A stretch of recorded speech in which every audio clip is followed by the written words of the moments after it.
إلا الله. نحمده ونصلي على رسوله الكريم، اما بعد، فاعوذ بالله من الشیطان الرجیم، بسم اللہ الرحمن الرحیم، رب اشرح لي صدری ويسر لي امری واحلل عقدۃ من لسانی یفقهوا قولی۔ السلام علیکم ورحمۃ اللہ وبرکاتہ۔ آج سے ہم اپنے پروگرام قرآن کے موتی کا آغاز کر رہے ہیں اللہ کے نام سے۔ مومن اپنے ہر کام کا آغاز بسم اللہ سے کرتا ہے، اللہ کے نام سے کرتا ہے، کیونکہ اللہ ہی نے ہمیں پیدا کیا ہے، اللہ ہی ہمیں رزق دے رہا ہے، اللہ ہی کی طرف ہمیں لوٹ کر جانا ہے۔ لہذا ہمیں اس زندگی میں ہر کام کرتے ہوئے اپنے رب کو یاد رکھنا چاہیے۔ قرآن مجید کا آغاز بھی اللہ سبحانہ تعالیٰ نے بسم اللہ سے کیا، اور ہمارے لیے یہی مشروع کیا کہ ہم اپنا ہر قول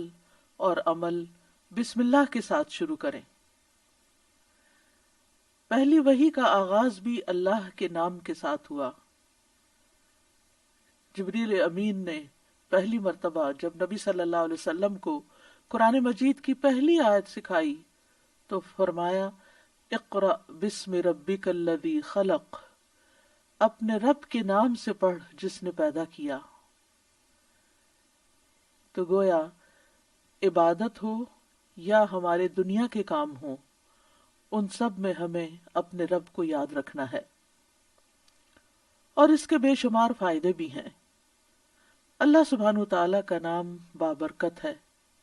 لہذا جب ہم اللہ کے نام سے کوئی کام شروع کرتے ہیں تو ہمارے کاموں میں برکت پیدا ہو جاتی ہے۔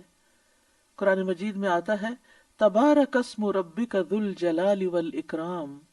بہت بابرکت ہے تیرے رب کا نام جو بہت عظمت والا، اکرام والا ہے۔ جب ہم عبادت کرتے ہیں تو کہتے ہیں ایاک نعبد و ایاک نستعین، صرف تیری ہی ہم عبادت کرتے ہیں اور تجھی سے ہم مدد چاہتے ہیں، کیونکہ ہم کمزور ہیں، ہم اللہ کی عبادت کا حق ادا نہیں کر سکتے۔ اس لیے کوئی بھی کام جو عبادت کی نوعیت سے تعلق رکھتا ہو، یعنی خاص عبادات سے، ان کے آغاز میں بھی اللہ کا نام لینا چاہیے، کیونکہ اس سے اللہ کی مدد حاصل ہوتی ہے، اور پھر مزید نیک کاموں کی توفیق بھی ہوتی ہے۔ انسان برائی سے بچتا ہے، شیطان کے وار سے محفوظ رہتا ہے،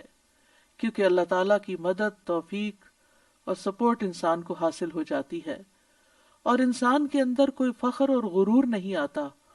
وہ یہی سمجھتا ہے کہ جو بھی نیک کام میں کر رہا ہوں وہ اللہ کی مدد سے، اللہ کی توفیق سے ہی کر رہا ہوں، اس میں میرا اپنا کوئی کمال نہیں۔ وما توفیقی الا باللہ، نہیں مجھے توفیق مگر اللہ کے نام کے ساتھ ہی۔ پھر اسی طرح جب انسان بسم اللہ سے کام کا آغاز کرتا ہے تو انسان کو اخلاص نصیب ہوتا ہے، کیونکہ جب اللہ کا نام لیا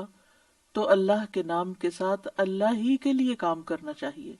جو بھی کچھ ہم کریں۔ اور پھر اگر وہ کام صحیح ہے، عبادت کا ہے یا دنیاوی امور سے متعلق ہے، تو پھر ہماری نیت اور ہمارا قبلہ درست ہو جاتا ہے، انسان کو اخلاص نصیب ہو جاتا ہے۔ پھر اسی طرح یہ ہے کہ انسان جب اللہ کے نام کے ساتھ کوئی کام کرتا ہے تو اللہ کی نعمتوں کی یاد دہانی بھی ہوتی ہے۔ مثال کے طور پر اگر آپ پانی پی رہے ہیں تو جب آپ پانی پینے لگتے ہیں تو بسم اللہ کہتے ہیں، اور جب بسم اللہ کہتے ہیں تو آپ کو اللہ کی یاد آ جاتی ہے، اور پھر ساتھ ہی وہ نعمت جو آپ استعمال کر رہے ہیں اس کے بارے میں غور و فکر بھی نصیب ہوتا ہے کہ یہ اللہ نے پانی پلایا ہے، اور پھر انسان کا غور و فکر اسے کہیں سے کہیں لے جاتا ہے، اس کے اندر ایک وسعت پیدا ہوتی ہے، وہ سوچتا ہے کہ یہ پانی میرے گلاس میں کہاں سے پہنچا، کس نے اتارا۔ تو ظاہر ہے کہ پانی کا پیدا کرنے والا بھی اللہ ہے، اور تمام چیزوں کو اللہ سبحانہ وتعالیٰ نے پانی سے پیدا کیا جیسا کہ قرآن مجید میں آتا ہے۔ ہم تک جو پانی پہنچتا ہے کچھ تو زمینی ذرائع سے اور بیسیکلی بارش کے ذریعے آتا ہے۔ بارش کیسے آتی ہے؟ سمندروں کا پانی بخارات کی شکل میں اوپر اٹھتا ہے اور پھر بادلوں کی شکل میں جہاں اللہ چاہتا ہے برساتا ہے۔ جب بادل برستے ہیں یا برف پڑتی ہے تو پہاڑوں کی چوٹیوں پر اور مختلف جگہوں پر یا تو پانی جم جاتا ہے یا پھر ندی نالوں کی شکل میں، دریاؤں کی شکل میں بہنے لگتا ہے، اور کچھ پانی رس کر زمین کے اندر چلا جاتا ہے،